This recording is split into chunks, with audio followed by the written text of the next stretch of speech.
Welcome, everybody. My name is H.G. Masters, and I'm an editor at ArtAsiaPacific magazine, which is based here in Hong Kong. And we've been convened for a session called Real Talk, Art Fair Art, which I have this kind of late night feeling about, like it's going to be a kind of either brawl or very contemplative trip down memory lane for a lot of people. So I'm joined here on stage by Pio Abad, an artist based in London whose work is on view at Silver Lens Gallery and also the Encounters section, which will be relevant.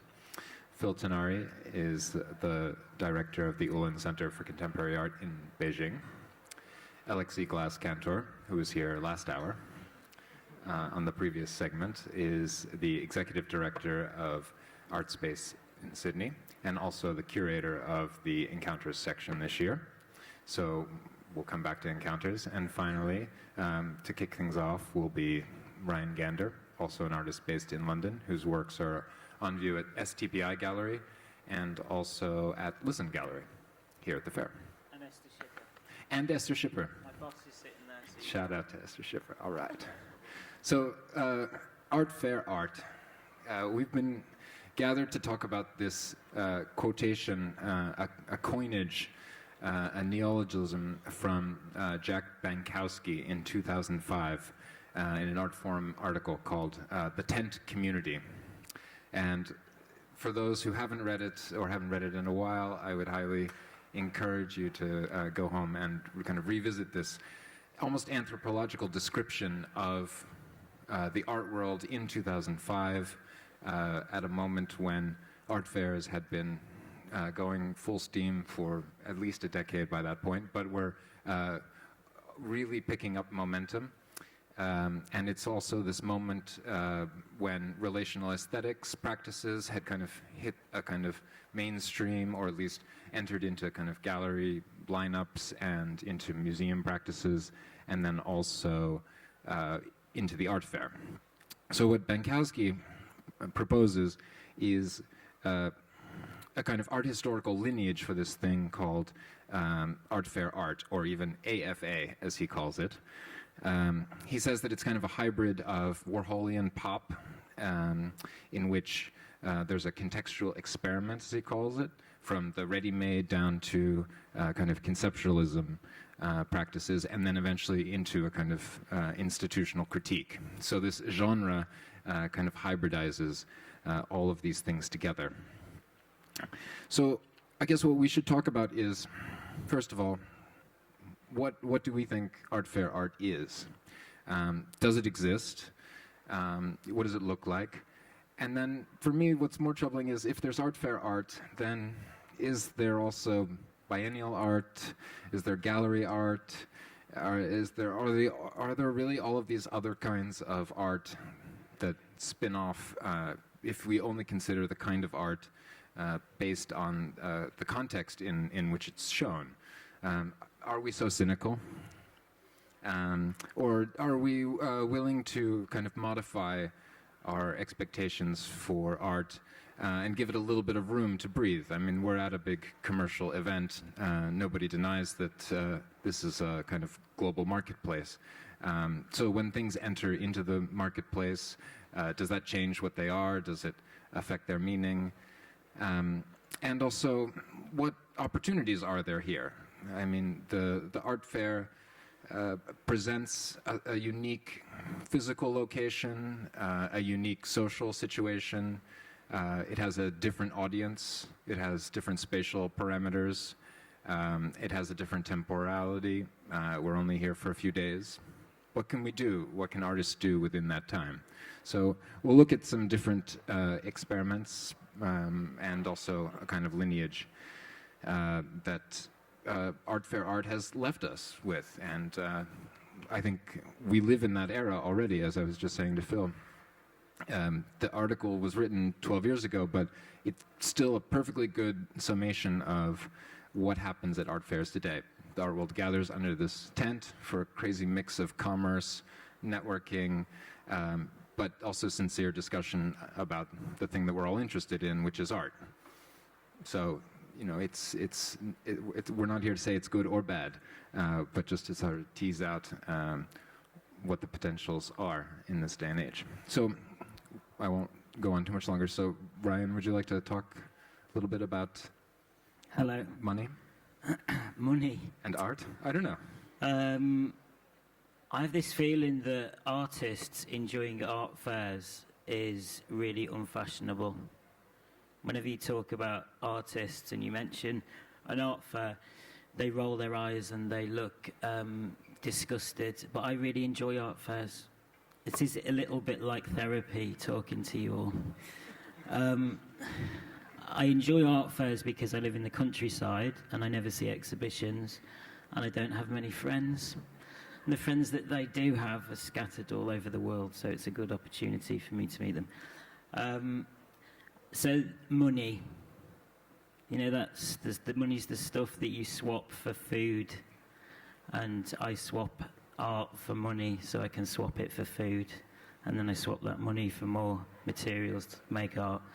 And that just seems kind of all right to me, even though everybody seems quite disgusted with it. The thing about money is, it's what you do with it, not where it comes from, I think. So when I think about money, I always think of it as this sort of great enabler of things. Because I've worked in a carpet shop selling carpets, and you don't get a lot of money for that, so I couldn't do a lot of things. And now I get a bit more money, so I can do more things. And the things that I've done with the money is it's sort of regenerative. So not only does the money pay for art, it pays for art that is embarrassingly and tragically uncommercial, that I really want to see exist in the world, to know what it looks like and know what the fallout is from it. But it usually ends up in storage or in a skip. I think that's also part of being an artist, to make a lot of rubbish as you go along so that you learn. And then another thing that money's done is I've built a sort of mini art school for people, so that 3 studios that young artists can come and stay in. So, yeah, I think when you think about money, you should think forwards, not backwards.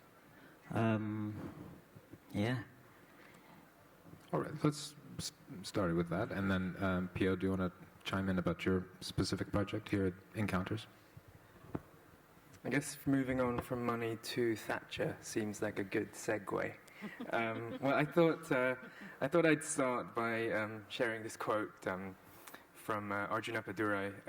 It formed the basis of another show I'm in Paris at the Caddis Foundation, but it seems particularly poignant for now. In his essay, The Thing Itself, Appadurai writes that today's gift is tomorrow's commodity. Yesterday's commodity is tomorrow's found art object. Today's art object is tomorrow's junk, and yesterday's junk is tomorrow's heirloom. And I think, yeah, in the context of the fair, where like these exchanges and these shifts in value are taking place as we convene here, and also in the context of the work I'm showing, which is part of the Encounters section, and the kind of political and economic narratives within the work, I thought that seems like a good intro.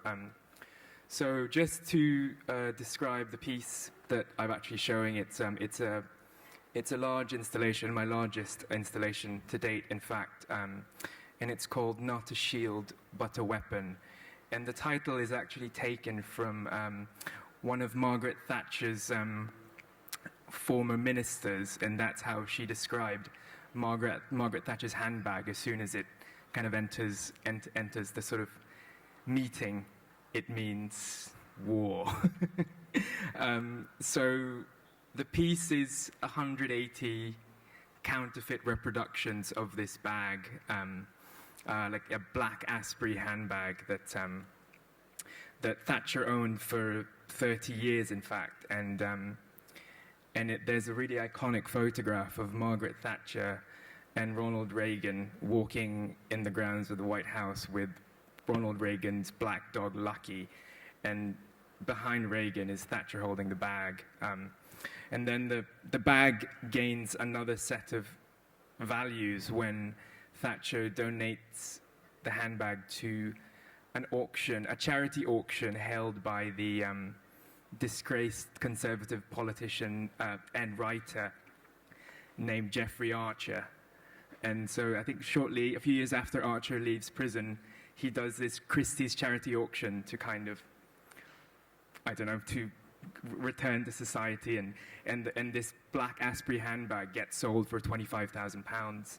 And I really wanted to kind of use this artifact to kind of, I guess, explore a kind of micro-history of neoliberalism, the bag itself being such a potent and very accessible symbol of this history. So I've asked, so the bags are produced in the Philippines in a town called Marikina, which is just outside Manila. And I think from the 60s to the 80s, Marikina was this like site of thriving site of leather manufacturing. But then it quickly went into decline when the Philippines joined the World Trade Organization, which is obviously something that the Thatcher and Reagan tandem brought into play. So this idea of kind of recreating something that caused its decline was something I was really drawn to. And I was also really interested in bringing the show to Hong Kong in particular. I mean, I initially showed it in Glasgow as part of a solo show I did at the Centre for Contemporary Arts there. But obviously, like, Glasgow and Thatcher have a different relationship to Hong Kong and Margaret Thatcher and the kind of the different legacy. And so it's great to actually have this opportunity to bring it here and bring it at such a particular moment in our history as well. So this idea of bringing the installation to Art Basel was something I was really drawn to, precisely because as well that Hong Kong is the site where these two geographies that I call home and where I'm from, but also these two geographies of the Philippines and the UK come together. So there's this, you know, the idea of Filipino labor as capital is very existent in Hong Kong, and also this idea of the remnants of the British Empire is also something quite palpable in the city. So bringing those two contexts together in one site is a really great opportunity to kind of bring all these geographies into play. Thanks, Pio. We'll come back. I want to talk to you also about you and Ryan about you know, what kind of art you think you're going to make or show, or whether it matters that it's going to end up in an artwork, in an art fair or a gallery. Or so it would be interesting to hear about those things from both of you. But first, Phil is going to chime in a little bit about a more curatorial perspective on. Yeah, so I mean, what are we talking about when we talk about art fairs, right? I think it's a question that that was getting asked a little bit more 2 or 3 years ago, and seems to have I don't know. I guess we're at a new level of acceptance. There's not so much sort of blustery banter about fair fatigue as I feel like there was just kind of out there in the ether. There's no longer necessarily the sense that everyone has to be everywhere at all times. So you see a kind of, you know, just an overall growth of this audience that kind of allows for a certain kind of fragmentation. I mean, when Bankowsky wrote that piece, which I remember vividly reading on like the New Jersey Transit train from Manhattan back to, you know, my parents' house in Philadelphia in the fall of 2005, before I'd ever been to a single art fair, and hearing him complain about how sad it was that he now had to go to Miami and to basically just Miami and London in addition to Basel, and just thinking, that sounds pretty good, doesn't it? And you know, I think a lot of us in this room probably have this deep, dark secret that we, as Ryan I think also said, that we actually kind of do enjoy being at these places, and also professionally that we accomplish quite a lot of work in these situations. And I'm not even that great luxury, the curator with a collection budget. So I'm coming to a fair like this to see people, to catch up on projects, to have meetings that you then don't have to fly somewhere else to have, and just to kind of crystallize a certain historical moment. Everyone feels different because every few weeks we're, especially now, in a different kind of place in this ongoing story. I think it was actually a really interesting and productive concept when it was raised and introduced into a critical conversation. This was, sort of high Tim Griffin art forum, and it was the rare kind of very punchy concept that you would find in his pages. It's in Bankowski's very effusive, effervescent prose. Name checking all kinds of things. I mean, you have to know quite a lot to get a lot out of that piece. But I think he was really trying to pin down, this new condition that was grounded in an older condition. He talks about, Warhol as socialite, as kind of the predecessor for this, but where we're all kind of actors in this global domain. And it's interesting that we're now having this conversation 12 years later and Art Basel Hong Kong, which was a concept that would have been entirely unthinkable in 2005. I say this having actually worked for Art Basel based in Beijing between 2007 and 2011 after a guy by the name of Jonathan Napek, who very tragically passed away in early 2007, having been based in Hong Kong as Art Basel's essentially correspondent, out on the far periphery, like in the mode of a war reporter from the, in Spain in the 30s or something, sending reports back to, Mesoplots about the interesting locals and their artistic activities, happening here in this great continental mass. So that, even writing that would have felt like kind of a joke. Art Basel Hong Kong in 2005, certainly a thought experiment.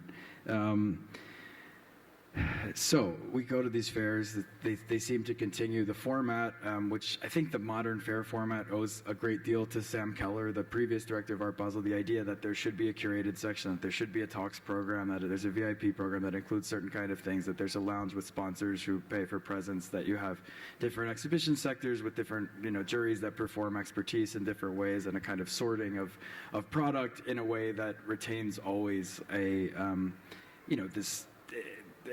always in this discourse of kind of quality, right? And then the corollary to that, which I find kind of intensely amusing / annoying, the kind of almost moral piety with which we must treat the primary market as kind of morally superior to the secondary market. In any case, that's all on a sort of haptic level, kind of secondary to the experience of seeing art in these places and what that means. And that's, again, like something that gets constantly talked about in kind of bad ways. But we also can't deny that there are certain conventions, exhibition-making conventions, visual conventions, conventions of display that sort of ascertain and apply throughout. So I just threw some images here that have been kind of coming back and forth. Here they come right now, of an exhibition that I made with the artist duo Elmgreen and Dragset early last year, which I would like to posit as the Gesamtkunstwerk of Art Fair art, because actually what it is it's a retrospective of their work between 1994 and 2016 in the format of an imagined art fair. So what you see is, the herringbone booth grammar kind of going on. That's a reconstruction of a performance that's in Bankowski's piece from 2003, where he rented a second booth and had a second gallerist wear a wig made from Martin Klosterfelde's hair, selling exactly the same merchandise. That's the sad magazine section that gets smaller every single year as neoliberalism marches along, and you realize that the magazines aren't going to pay, and that you don't really need print media anymore. That's a reference to the kind of stylish furniture that people bring, and some gallerists now even keep it in storage here all year round just to pull it back and forth, and so on. It was a kind of hilarious proposition to make in Beijing, which is, of course, a context where the art market, or the art world, is often discussed in in kind of commercial terms. So there's a very basic critique. The title is actually a reference back to a show they did in the early 90s that was called The Welfare Show. That was a succession of spaces one would find in a welfare state. So a employment office, waiting room, a hospital ward, and so on. So, you know, what we were really interested in was exactly that, the visual grammar of the exhibition format of the art fair, and our research conclusion, and I'll wrap up here, was actually that, you know, the booth as space is not inherently bad, and that in fact it offered a kind of way of staging a distinct vignette from, you know, some existing works that was really quite powerful. So, what else? Yes, well, all of this and more can come from what's essentially, you know, on a bad evening, the time when you actually feel like we, like, you know, our parents before us or many others, have some kind of convention or trade show that, you know, you need to go to each year. The people are better dressed, and the wine is often also better. Yeah, and thank you, Phil. I would just add that for Bankowsky, I mean, for him, it's as much about the spectacle and the short time frame of the art fair that it's a publicity, that there's so much focus on it that it's an amplifier, really.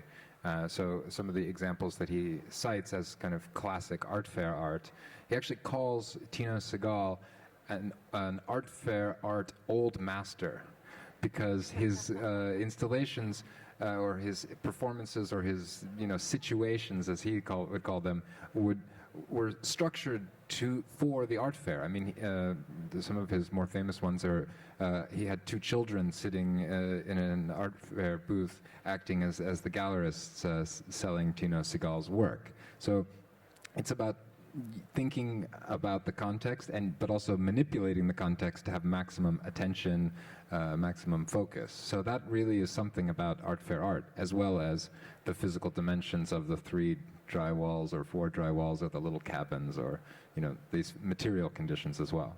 Which then, Alexie, maybe you could just talk about. Oh, am I on? The way for encounters you think about the conditions of the art fair when you're selecting the projects and also arranging the projects. Yeah. Because you put Pio's work at really the center of the fair. I mean, there's Shen Xiaomin and the 5 communist leaders entombed right next to Gagosian Gallery, right next to a stack of Donald Judd's, and then you have Pio's handbags laid out like counterfeit items, you know, with some of the priciest merchandise in the world. We won't say it was an accident. Yes, no doubt. Look, I'm going to begin by saying I'm not sorry to be here. I'm not going to apologize. I'm not going to make myself prostate and capitulate and, you know, coerce myself into this very tiresome ongoing debate of this notion of real art fair art or biennial art or any other kind of pejorative you want to do in order to be reductive in the way that you isolate and, in a sense, diminish and do a great disservice to the works of artists and to the sorts of platforms that people spend a great deal of time and energy investing in inviting generous and open discourse. I mean, it's an important discussion we've been having for a very long time, but it's tiring. You know, art fair fatigue may be over, but, you know, art fair fatigue, if you're fatigued, don't turn up. If you think that you're only going to see art fair art and you don't want to see art fair art, then don't go. Stay home, watch Netflix. I'm fine with that. But, you know, for where I'm sitting, I think it's a tremendous privilege to be invited into this context. I think it's not one audience in this context. There's a multitude of audiences who are engaging with a range of work by artists who come from a diversity of contexts and origins, and that the work is not one single note. And if the work was one single note, there wouldn't be 70,000 people coming through the doors over 5 days to see it. And I really, you know, I find it a little bit patronizing to audiences and to artists, this idea that people who have sort of more mileage than empathy feel fatigued by this kind of necessity to turn up everywhere, then don't turn up. You know, I feel like it's not such a difficult equation, and I'm speaking very frankly because Stephanie Bailey, the curator of this sector, said, could we speak frankly today? So we are speaking frankly. And in that spirit, you know, I think with Encounters, this is my third year curating this sector. It is a sector without walls. It is a sector in which I can't build rooms, I can't build enclosures, I can't disrupt the passage or movement of people through the fair. I must use the full height of the ceilings, which is up to 14 metres high. The works must occupy a space of 10 by 10 square metres. They must exceed the scale of the booths, but at the same time, they must have some sort of conversation with the space in and of itself. Encounters is unique for the Art Basel curated sectors, and I do agree with you that they do come out of a certain methodology of the art fair, and the art fair is kind of facilitator and interlocutor with the institution or space of curatorial practice, both within the space of collecting but also non-collecting institutions.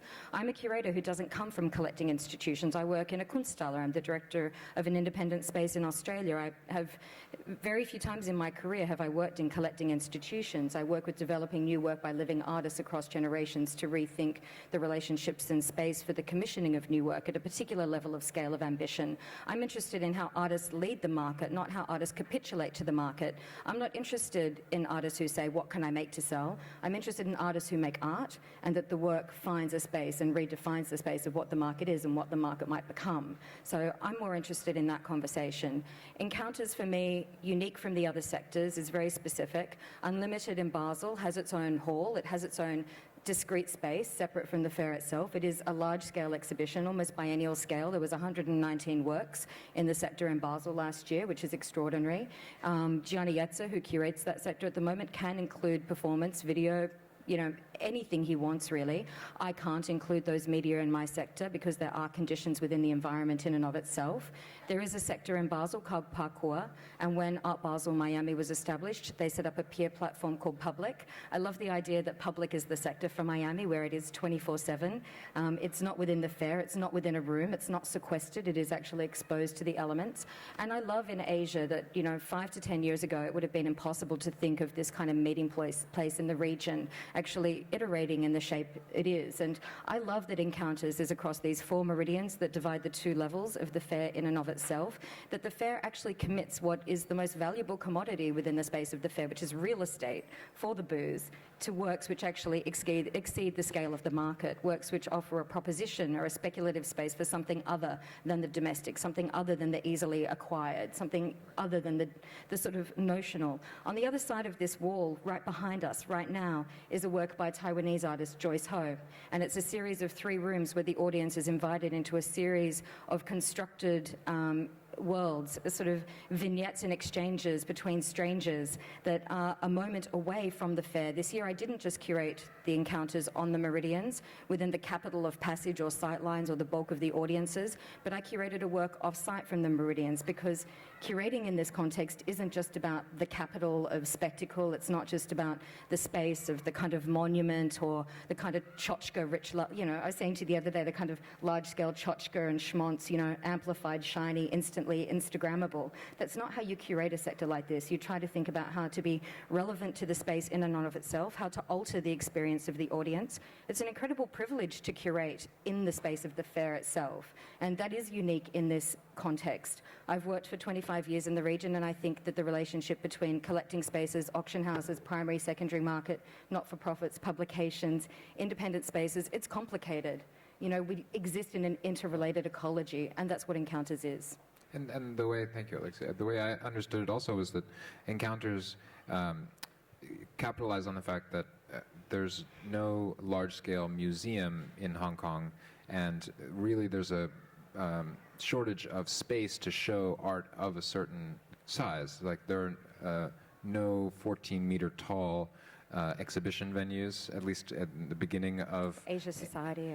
Yeah. But at the beginning, when they started this section, there was this kind of public mandate that we can show the exhibition hall's floors are reinforced concrete, so you can also hold objects of great weight here, which you can't in other venues around Hong Kong, which is a city, known for small spaces, low ceilings, and cramped conditions. It's interesting that Encounters, in a sense, the architecture of the halls was what defined the kind of execution and iteration and articulation of the encounter, and that actually my role is to collaborate very closely with the architects, because working in an accelerated context, Art Basel with Unlimited, they have 4 weeks to install, they own the halls. In Miami, they have 3 weeks because it's outdoors. In Hong Kong, the whole fair goes in 4 days, and Encounters goes in 22.5 hours. And so, you know, you do want those load-bearing ceilings because you don't want anything to fall. So, Ryan, I mean, have you ever thought to yourself, like, what kind of art should I make for this art fair? Or what's your relationship? Whenever I've tried to make art for an art fair, it's never sold.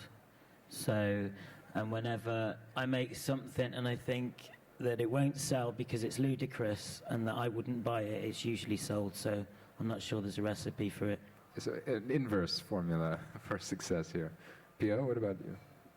Well, this is actually the first piece that I consciously produced for an art fair, and I think I really wanted the idea of like having a sort of shit black market shop in prime real estate territory. So, I think I'm really pleased with it, really.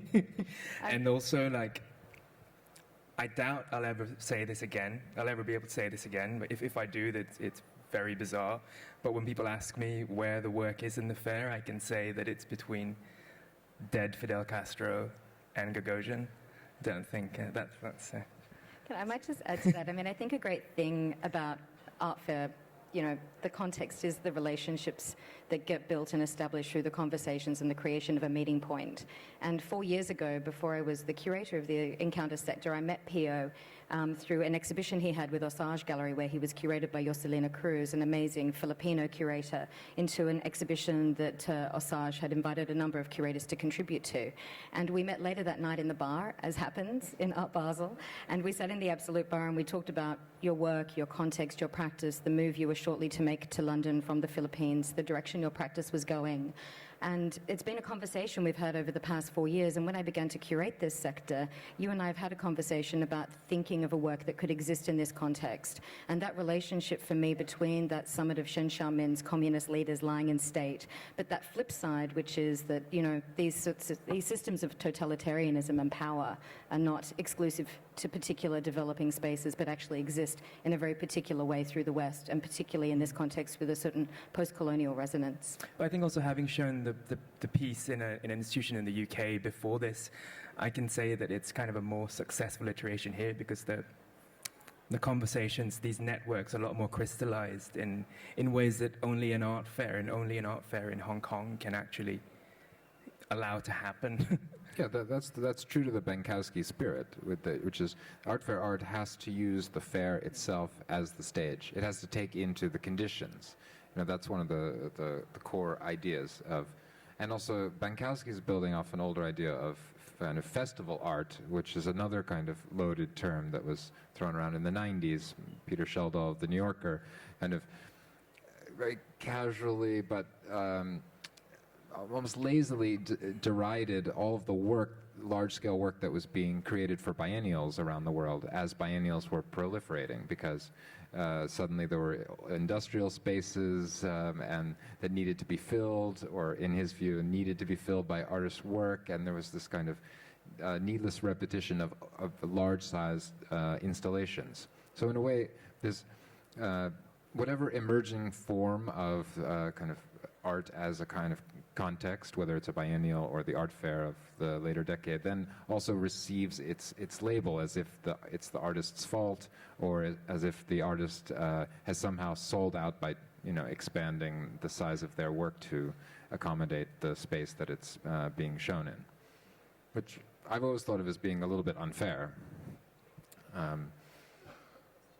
Yeah, sure. Or if you want to follow up, go ahead.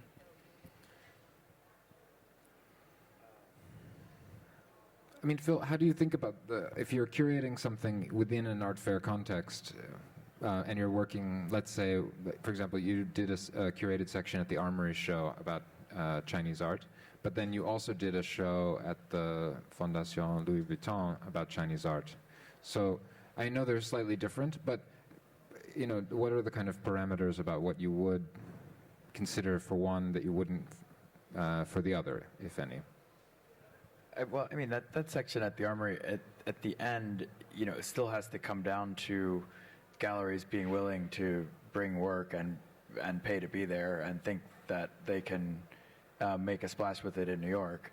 To me, that was really interesting, just, in this long story of art from China being seen internationally, and the fair format was, in that case, appealing because, especially for this younger generation of artists, that overlapped a lot with some of the people we've been putting forth, curatorially in shows we were doing at UCCA.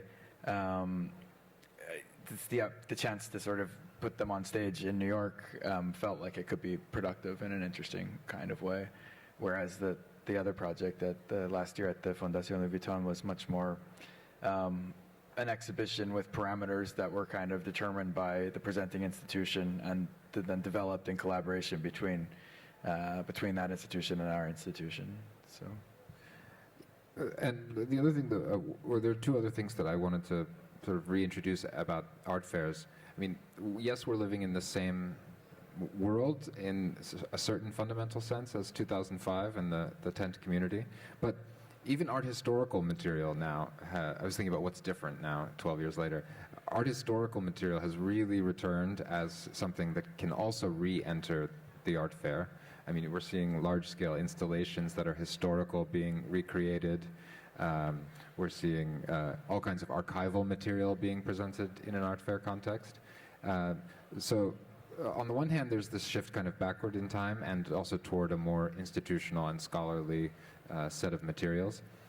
And the other thing I've been noticing, I think with increasing prevalence this year in Hong Kong, is the number of guerrilla actions that the public is taking part in or performing within the context. I saw bunny costumes, a naked guy. Apparently someone reenacted the stabbing from the Art Basel Miami Beach in a live action at something like 7:30 last night. So there were all kinds of, and these are all public events. These are not, I met an artist who had a fashion show at some point yesterday within the fair. So these are all off the record, off the official docket in most cases. So the art fair is also being utilized by the public as an amplification venue. I mean, Alexie, how do you feel about that? There's two things there that you flip between, and I'm sorry I didn't pick up the other question before because Either one. I was listening to you and I was sort of thinking about scale, and we can go back there in a moment. But in terms of the notion of reappropriating or resituating or recontextualizing historical material within the fair itself, for me this year, I'm really pleased that I've got 6 regions represented in the fair that have never previously been curated into the curated sector here, which is Pakistan, Tibet, Vietnam, Thailand, Taiwan, and the Philippines. And the works, there are 2 artists from Pakistan, and one, Rashid Areen, is actually a recreation of a work from 1996 that was is based on the original pavilion commissioned for the Serpentine, for the lawn. And the resituating of a work which references local architecture as the House of Red Bamboo, relating back to performance spaces that you would see within this context in and of this place itself. But then how that was actually executed in one space and comes back into this place is an interesting way of thinking through a cyclical nature of how things alter through time and how the art fair can provide a platform for the movement of things in sort of more lateral directions. But within that, in the much more lateral direction of the interrupted kind of spontaneous performances of uninvited artists, I suppose. I was speaking to one of the press people last night about the sort of rise of the nude spectator, the need to disrobe in the fair, and how you just say, excuse me, I'll need you to leave because you're not actually part of the official curated program. So I'm going to, I think that's... I'm going to propose an artwork for the next encounters, which is called All of the Nude Visitors to Art Basel, just so that they're welcome here. I got nude at the MCA Sydney recently for International Women's Day. I did a naturist tour, and walking through the collection naked is liberating, but I don't think it would be as liberating if I was to meet Phil Tinari at the Gagosian stand between Pio Bud's work and Shen Xiaomin. It would be entirely more awkward. Yes. I just wanted to say something about the whole kind of just that you mentioned the public and how the art fair. I mean, I was just coming in here and seeing the sort of crazy queue of people trying to get into the fair. You realise that actually in cities like in Hong Kong, and particularly in Manila, where institutions for looking at art don't really exist or aren't as visible, the art fair is actually one of the moments where the public actually sees contemporary art. And in Manila in particular, like there's Art Fair Philippines, which is, I think, maybe on its 4th year now, and it's crazy. Like the whole city just gets really addicted to art for like, I don't know, 3 days, and it's because there's such a lack of places to view it that if you give this venue, you see hordes and hordes of people going in, and I don't think that's the same, say, in a city like London, where obviously art is a bit more present in institutions in day-to-day. And I think that contrast is quite interesting. Still huge queues for freeze. Yeah. And those lines not quite as long, but used to happen around the auction previews here in Hong Kong when Right. those were kind of the only thing in town. So I think that's definitely true. Like, it's sort of, one shouldn't forget to see school groups walking around. I'm not sure the dealers love it, but it's certainly great for the city in that way.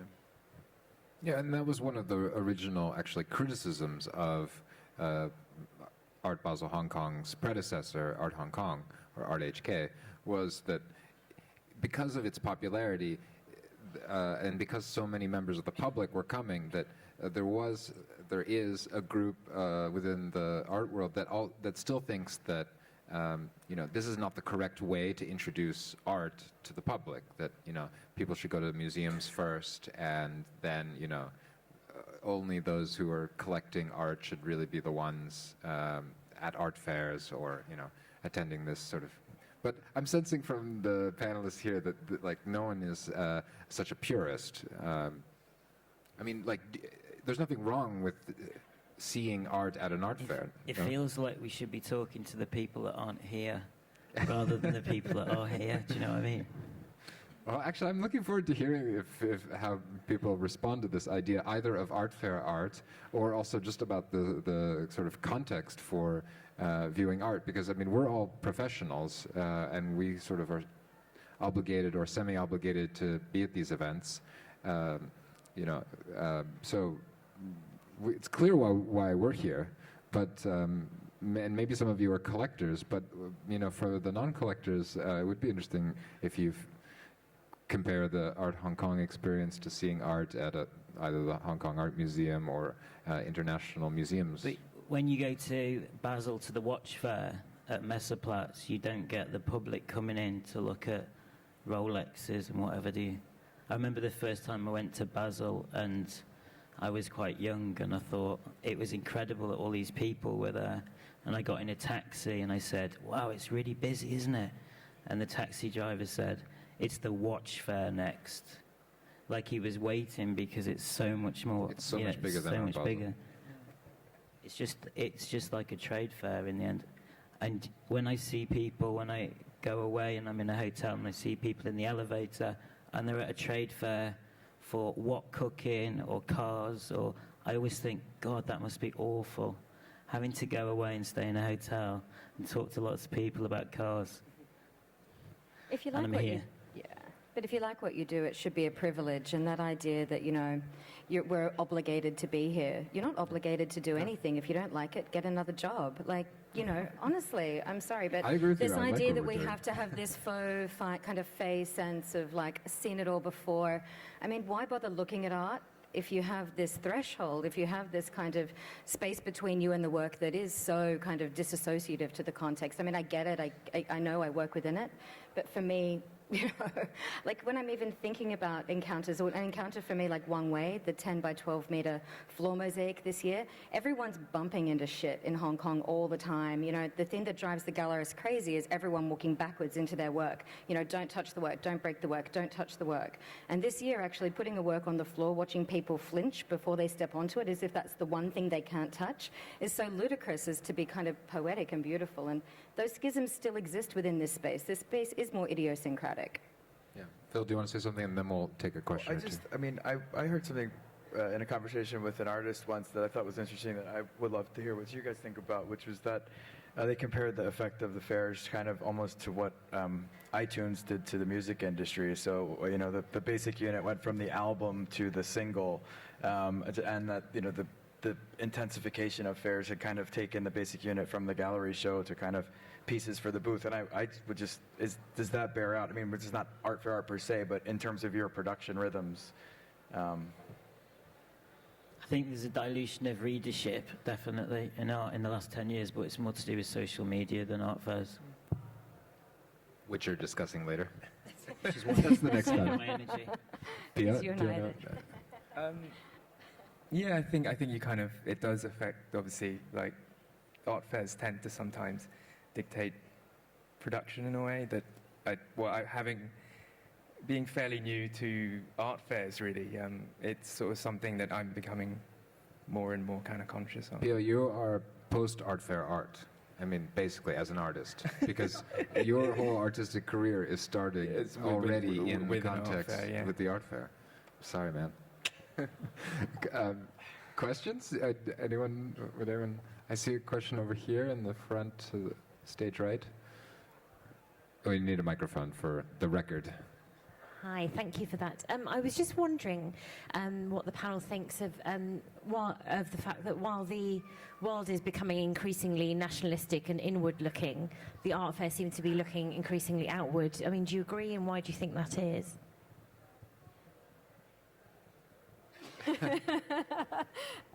Do you really want me to say this? Okay, I will. Well, if you build I mean, it it's like that, interesting. yes. Someone said to me a couple of days ago, I mean, it's an interesting question about a fair like Hong Kong.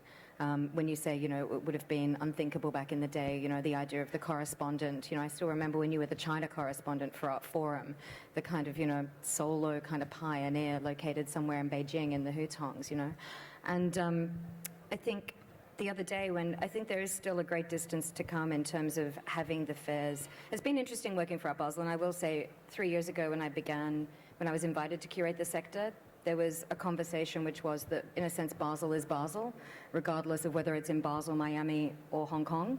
And the organization's gone through a huge process of rethinking itself and a kind of interesting time of actually resituating and thinking about what the art fair does in these contexts. And with the appointment of regional directors, with Adelanui in Hong Kong and with Noah in Miami, there's actually this conversation now at Basel, which is actually each Basel is unique to its context and specific in dialogue with the kind of idea of Basel as it proliferates across these platforms, but is still connected to its circumstance and situation. A few days ago, when I began my install at 5 p.m. on Sunday and finished at 8 a.m. on Tuesday, a very senior colleague, someone I hold in high esteem from New York, came past, and I knew he'd seen it early, and I said, "What do you think?" And he said, "It's very Asian." And my heart sank. I thought, I was like, are we really here? Like, is this what it is? And I think, while that exists, we have a necessity to be very conscious in the decisions that we make and very aware of the choices that we make, and not to become kind of fey in this assumption that we're all fatigued, but actually to be much more assertive than that. Yeah, I think very bluntly that, this is a commercial endeavor from both the Art Basel side and also from the gallery side. And the neoliberal world order is premised on more connections to more countries, to more places. So, the more commerce that we can do in one place, and the more sort of meetings, networks, all the sort of accumulations of forms of capital, we need the open borders. In fact, the history of art fairs shows that domestically focused art fairs have not done that well. It's really international ones that attract crowds, attract collectors. I don't think nationalism is going to be a big trend in art fairs themselves. It hasn't worked so far. Ryan, you disagree? No, I agree. I was just thinking that it's a bit different for artists because I think the arts professionals and the gallerists, they have to do this big schlep around the world. But, I haven't been to an art fair for 2 years, and we do other stuff, like we're in an editing suite, or we're teaching, or we're making a work in a forest that no one will see, or it doesn't have such a big resonance on our lives, I think, as people would assume it would. I'm glad to hear that, actually. Do you want to ask, is there someone else with a question? There's one way in the back. Yeah. Thank you. First of all, I want to share some feelings. As an ordinary viewer, I'm not a collector, not a buyer or something, just come here to see the pieces of art. I mean, there are so many pieces of art, and it's too overwhelming for me, I think. And I think it's a very good opportunity for just ordinary people or like not professional people in the arts industry to have access to see the pictures or the artworks in close distance, I think. And my question is, what do you think of the interaction between the art pieces and the ordinary viewers like me? Thank you. Thank you for that question. That is like a very interesting thing that's always been prevalent in the genre of art fair art, but also just in the art world in general. I mean, the gallery is also a commercial place, so it's something that is almost heightened, but also physically condensed when you're here at the art fair, because it's like compressed gallery next to compressed gallery next to compressed gallery.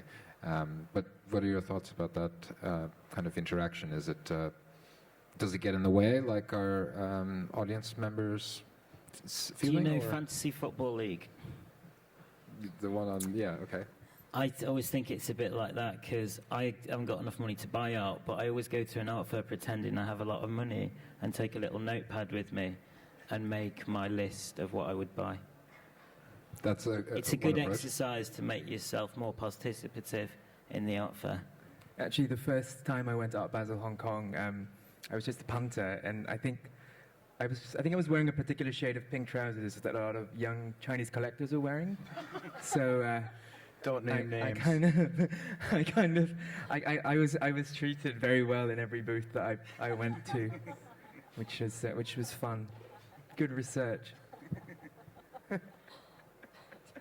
But I would actually kind of agree with Ryan's sentiment. I think it's very, and my experience, I've been doing tours this week and also in past years, so I've been talking to members of the public, and it's very hard to look at the fair and to understand what's happening, because it's not always obvious from the outside what the interior logic of the commercial market is, and also the interior logic just of the spatial arrangement of the fair, because there are hidden rules. There's an area where the print and photography galleries are, and then where the kind of big name brands are, and where the more modern art galleries are. So there is this kind of implicit organization which is not spelled out for the public in the way that it would be for a museum.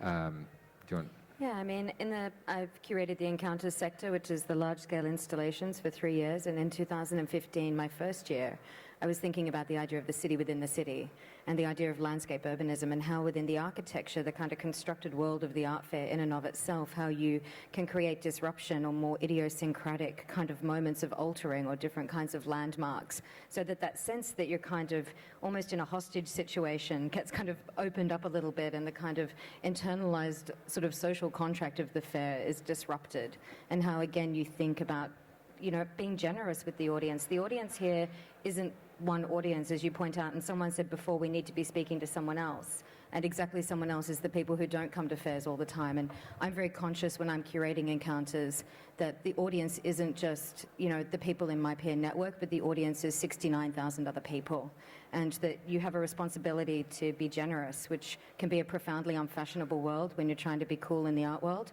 but is actually an important word. I think that issue of generosity is something I really think about as well, especially I think that question about the difference between the art world and what's happening in the world of politics. I think the reason we find ourselves in the state we're in is there's been a failure to tell stories, and as artists and in venues like this, there's that opportunity to be generous and to actually activate images that already exist in people's consciousness and try and Thank you. view it a different way. Yeah, I think that's a nice place to leave it in terms of generosity and sharing, and also to the audience members, thank you for sticking with our conversation, and also I hope some of this will but allow you to maybe go back out there and try to find a few things, places to engage, and try to tune out some of the bustle and the commotion. And yeah, because there's really amazing art out there. And it can be hard to see, but try to find a few things that you would like to take home with you. Yeah. So thank you, everyone. Thank you to all of our panelists. And